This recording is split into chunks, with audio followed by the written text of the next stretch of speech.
Alright, so for today's Quarantine Quickie, we watched the 1985 Werewolf classic Silver Bullet. This is a movie that I didn't really get to see as a kid. I didn't see it till I was an adult. So I'm happy that you got to see this movie as a kid. Iris, what did you think about Silver Bullet? It's very, very, very, very, very, very, very, very good. 8 varies good. Okay. Why is it so good? Because of all of the parts. All the parts? Yeah. I mean, which particular part made this movie so good for you? When they were fighting with the werewolf. The end climax? What did you think about that end fight? It was very good. What stood out to you as being above average or better in that end fight than other movies? Because I thought werewolves don't need only one bullet. They need a lot of bullets. Yeah, I thought it was a strong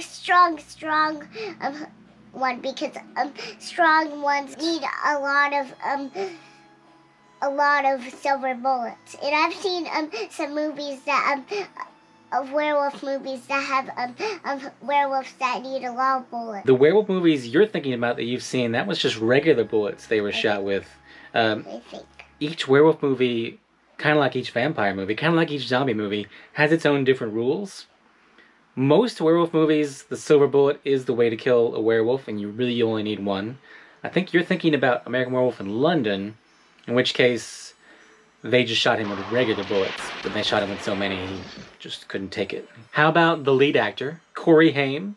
This is maybe the second wheelchair kid movie we've watched together after Mac and Me. Although this guy's wheelchair was a little bit cooler, I think you'll have to admit. Yeah, because of the new wheelchair. It looks like a scooter. Scooter? Yeah, it looks like a scooter. Motorcycle. It's like a motorcycle. 60s racing cycle. I'm gonna go out on a limb and say coolest movie wheelchair ever. What did you think about? It doesn't look like a wheelchair. I know, that's kind of the whole point. Not because of the art, it's because of all of the stuff there is. One thing though, that wheelchair was pretty loud. His parents probably wouldn't be super big fan of that gasoline-powered wheelchair. Only his dad will be a fan. Yeah. Because his dad made it. It was actually his uncle. His uncle. His crazy uncle. His crazy uncle? Yeah. His crazy uncle made it. Gary Busey playing a part ideal for his personality as the crazy uncle. Gary Busey actually from Oklahoma. So Gary Busey's from around here. But he does return to Oklahoma from time to time and shops around, and you can see him in the stores. He's a very, very crazy artist. Artist? Kind of an artist. I guess. There is a bit of a lost art of kind of creation there. It's one of the things I really loved about 80s movies is the crafting. They build this motorcycle, they make the silver bullet. Iris, what is your impression of werewolves? What's impression mean? What is your feeling, your thought about werewolves? You've seen a couple of werewolf movies now. Do you like the werewolves? I like the craziness of the werewolf before they even turn into not crazy faces like it's like popping popcorn in somebody's head. Popping popcorn in somebody's head. Okay, I can see exactly what you're talking about. What do you think about vampires versus werewolves? What would win in a fight, a vampire or a werewolf? Vampire. A vampire. Why would a vampire beat a werewolf? Because it might just it might be his biting power is better, or like more stronger. Maybe. I think they're equal. You think they're equal? Yeah, because both of their biting powers are good. Well, there's quite a few movies that explore that topic that we can watch at a later date. How about Stephen King? This is your second Stephen King movie.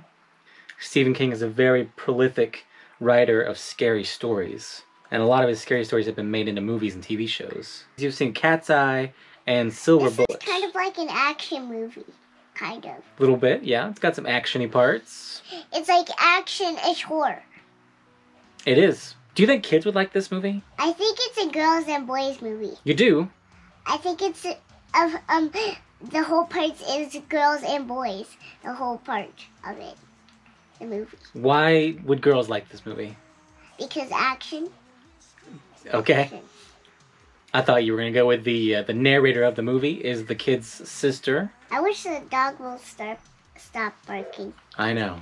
That dog hates our show. Yeah, he's not a fan. Dogs have really good hearing, so he can probably hear us talking right now. Kind of like werewolves. Werewolves have really good hearing and smell. They can smell you in the house. Like from outside. Yeah. They know How you're in about there. from very, very far away? Whenever you walk, you're already at your home. Yeah, so werewolf probably would have the sensory ability to kind of track you. Ow, ow, ow! As far as werewolf transformations go, I did find this movie to be lacking just a little bit compared to its, mid-80s counterparts like The Howling and American Werewolf in London. But, it is kind of a kid's movie. You got a kid as the main antagonist. It's one of those weird R-rated horror movies for kids. On a release note, we did watch the standalone DVD version. There's, of course, a ton of DVD multi-packs, Stephen King, 3-pack, 4-pack, whatever. Additionally, this movie has been put out by Scream Factory in a new special edition Blu-ray that has a ton of special features. And I may just have to upgrade because it was quite fun revisiting this one. Alright, and that about wraps it up. Iris, have any final thoughts about the movie Silver Bullet?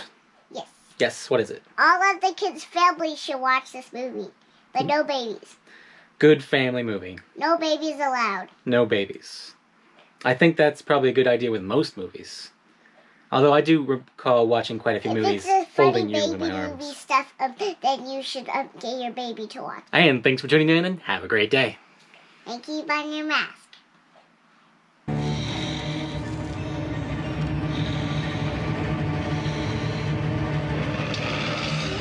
Ow, ow,